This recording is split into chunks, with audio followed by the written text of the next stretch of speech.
नमस्कार दर्शकों, लोकसभा 2024 के चुनाव से जुड़े अलग अलग प्रकार के विश्लेषण हम आपके साथ लगातार साझा कर रहे हैं।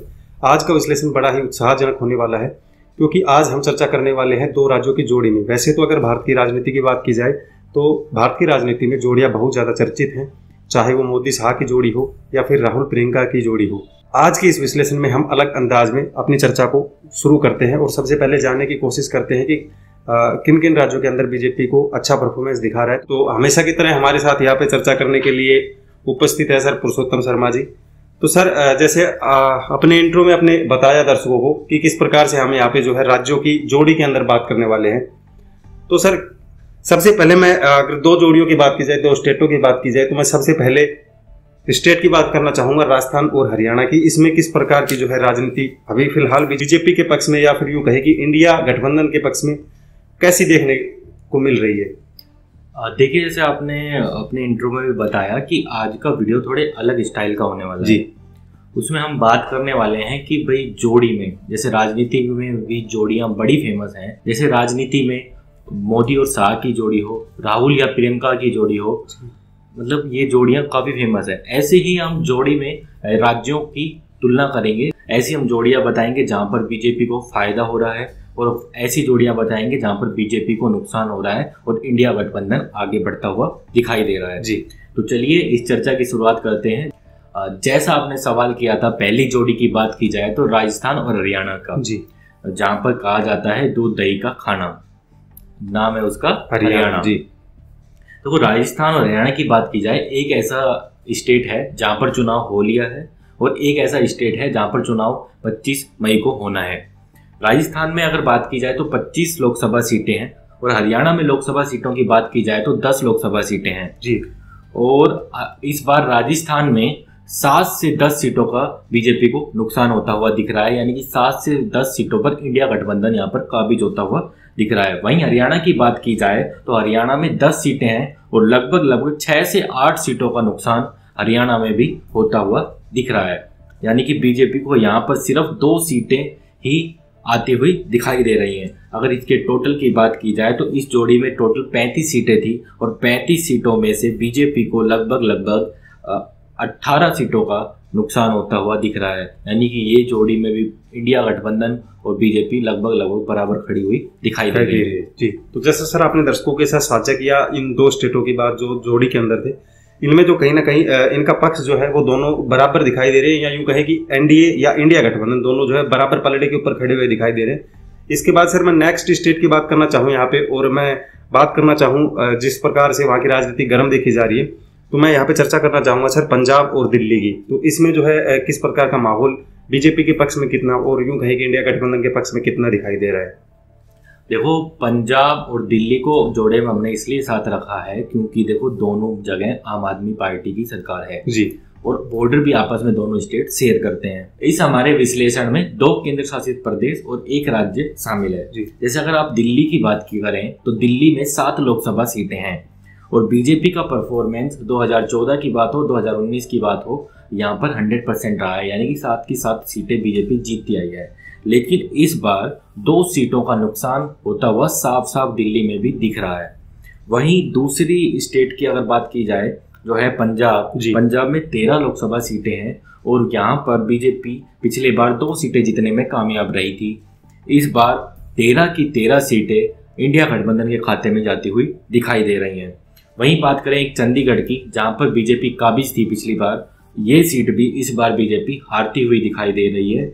चंडीगढ़ के मेयर चुनाव से एक कंट्रोवर्सी भी जुड़ी हुई है जो जाकर सुप्रीम कोर्ट में जिसका फैसला आया।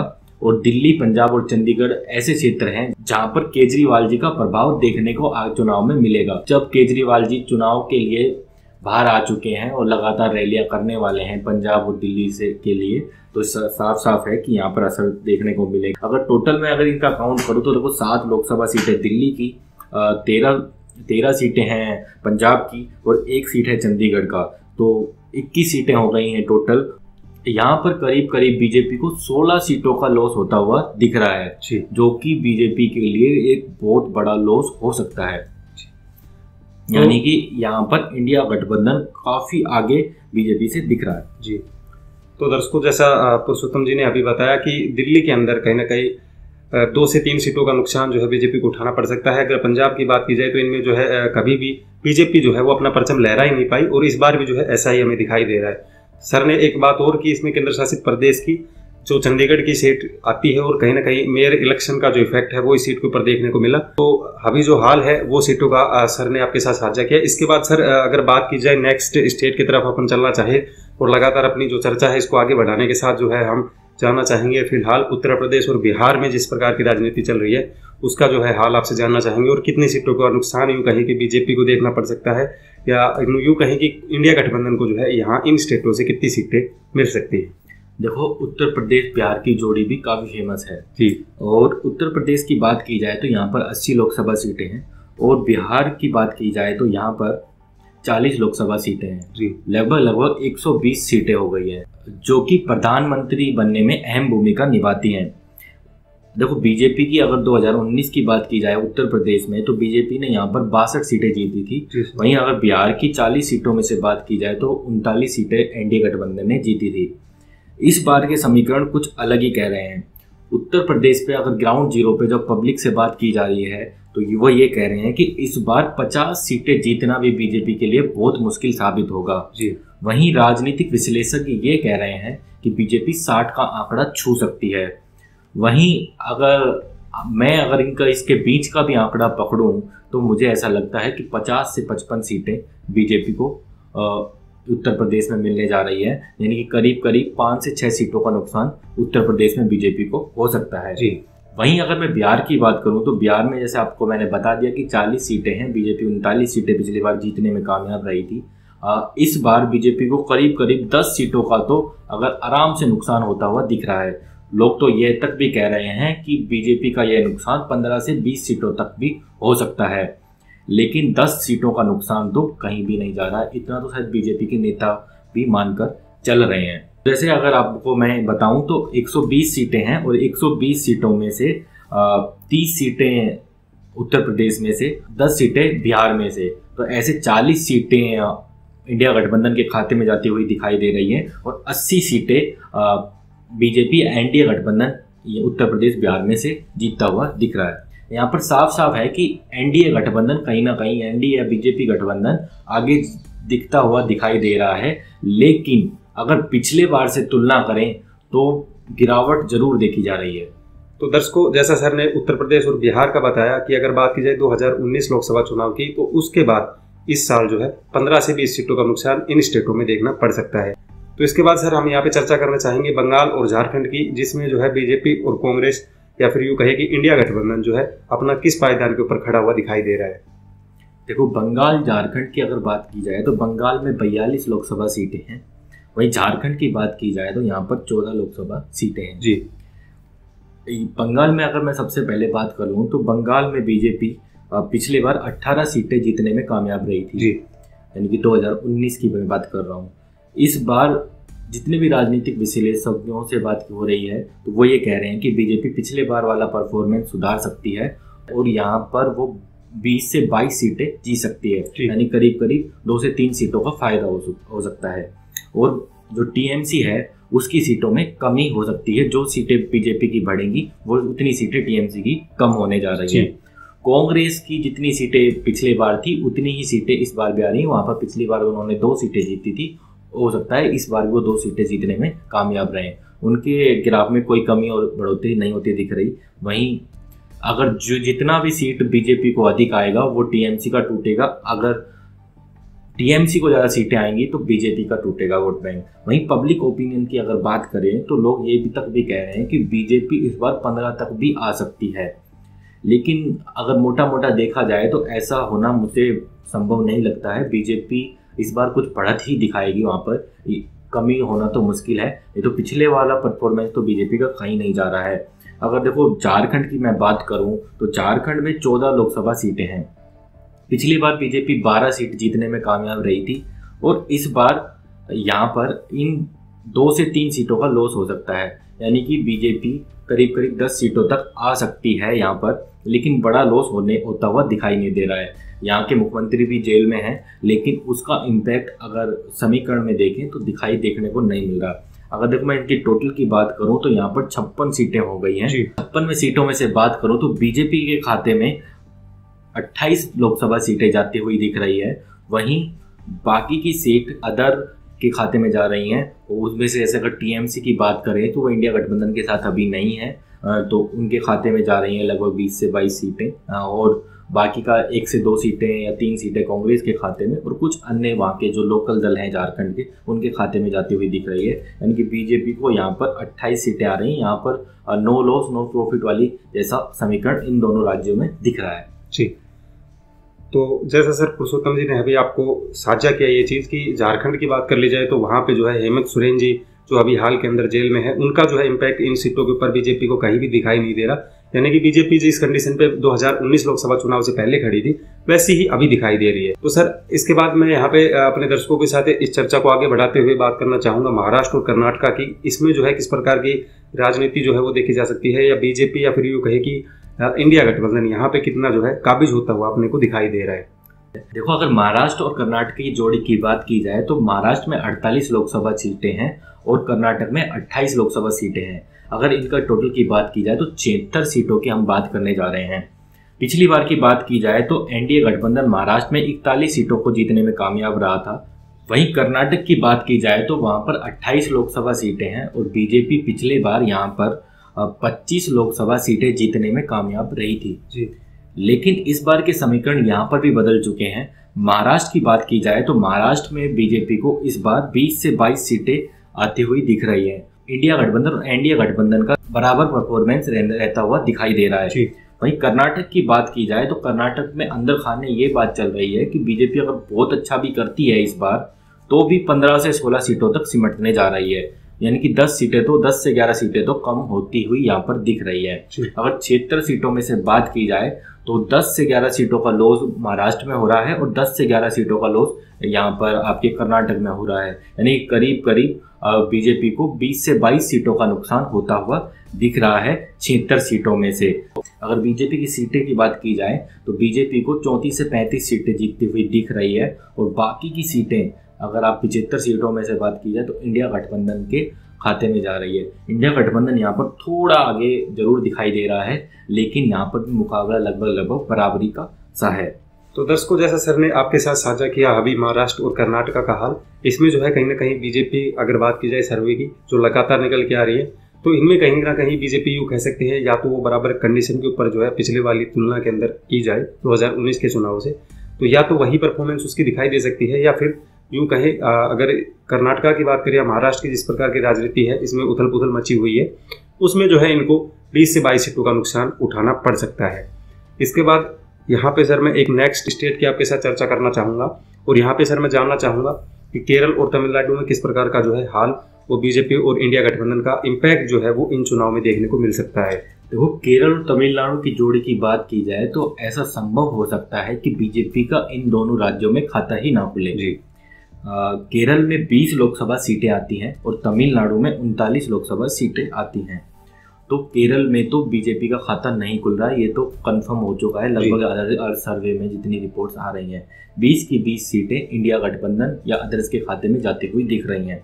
वहीं अगर तमिलनाडु की बात की जाए तो वहाँ पर खाता खुल भी सकता है और नहीं भी। ऐसा संभव है कि वहाँ पर बीजेपी 1 या 2 सीट जीत जाए, लेकिन चांसेस बहुत कम है और कंपटीशन बहुत ज़्यादा टफ है बीजेपी के लिए वहाँ पर चुनाव जीतना। इतने भी समीकरण आ रहे हैं, पीछे बीजेपी उन 1-2 सीटों पर भी पिछड़ती हुई दिख रही है।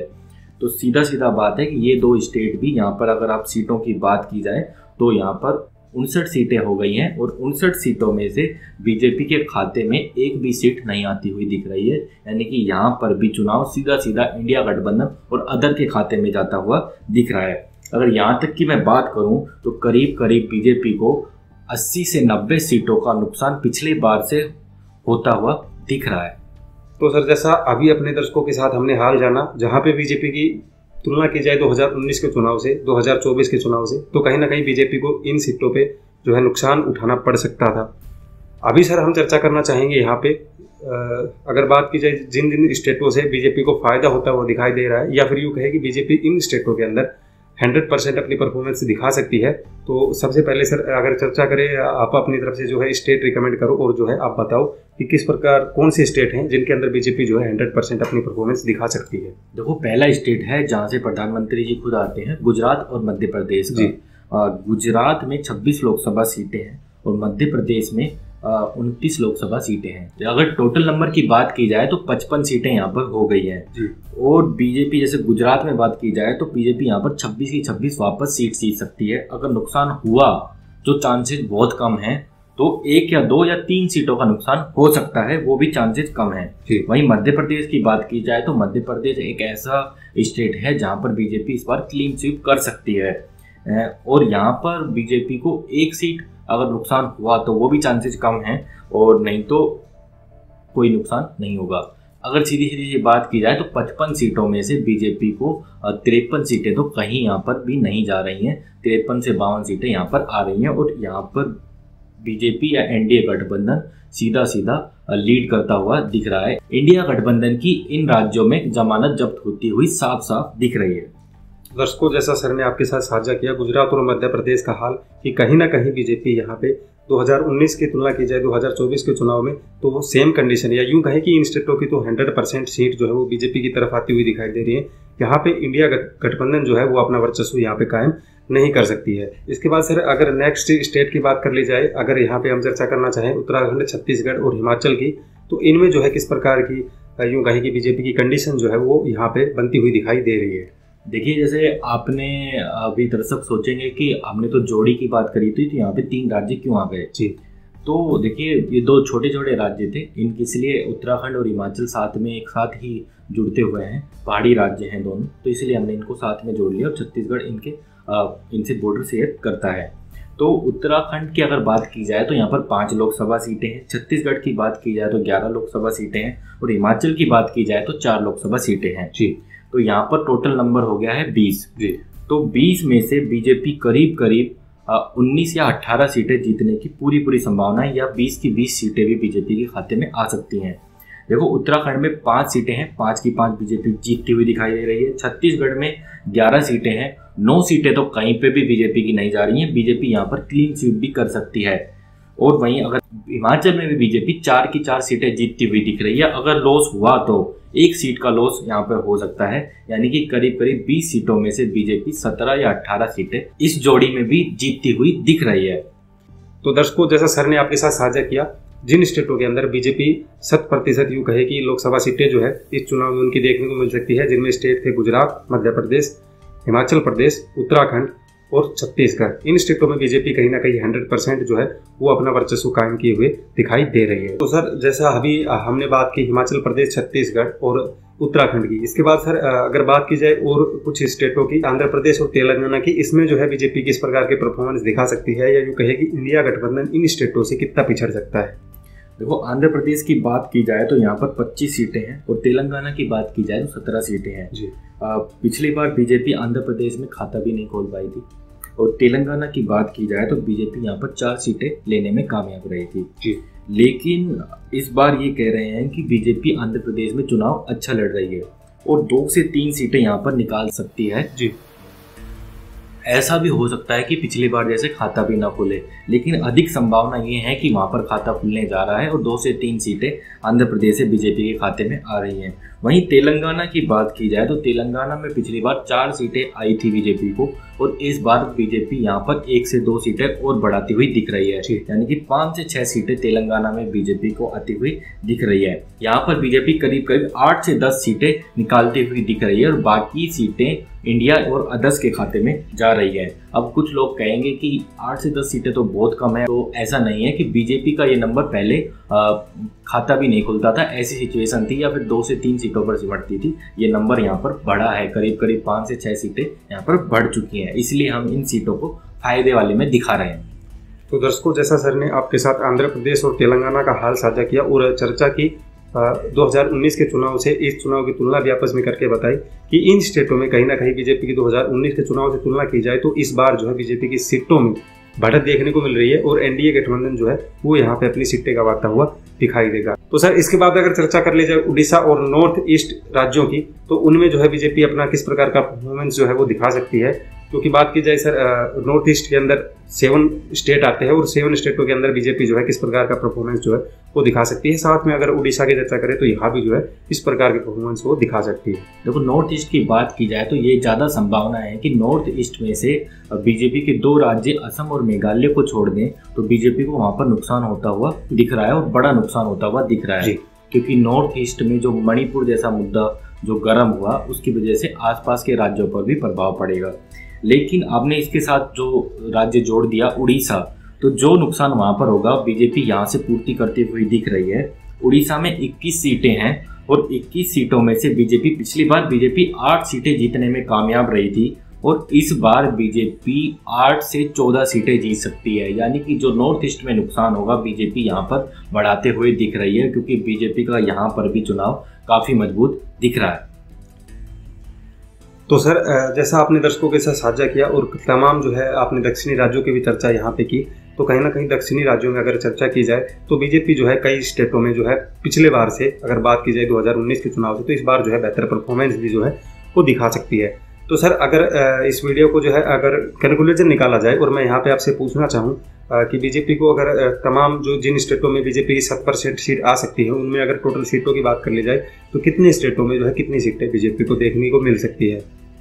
देखो, मैंने बीच में भी बता दिया था, करीब करीब बीजेपी को जो नुकसान होता दिख रहा है वो 80 से 90 सीटों का होता हुआ दिख रहा है पिछले बार से। और अगर फायदे की बात करूं तो सिर्फ 10 से 15 सीटों का फायदा पिछले बार से होता हुआ दिख रहा है। तो यानी कि साफ साफ विश्लेषण ये है कि अगर पूरे विश्लेषण को जोड़ी में अगर हमने जैसे किया तो बात यह है कि बीजेपी को 70 से 80 सीटों का तो नुकसान कहीं ना कहीं होता हुआ दिख रहा है। जो बीजेपी पिछली बार 303 सीटें लाने में कामयाब हुई थी और अगर उनके गठबंधन एनडीए गठबंधन की बात की जाए तो टोटल नंबर 346 के करीब था जी।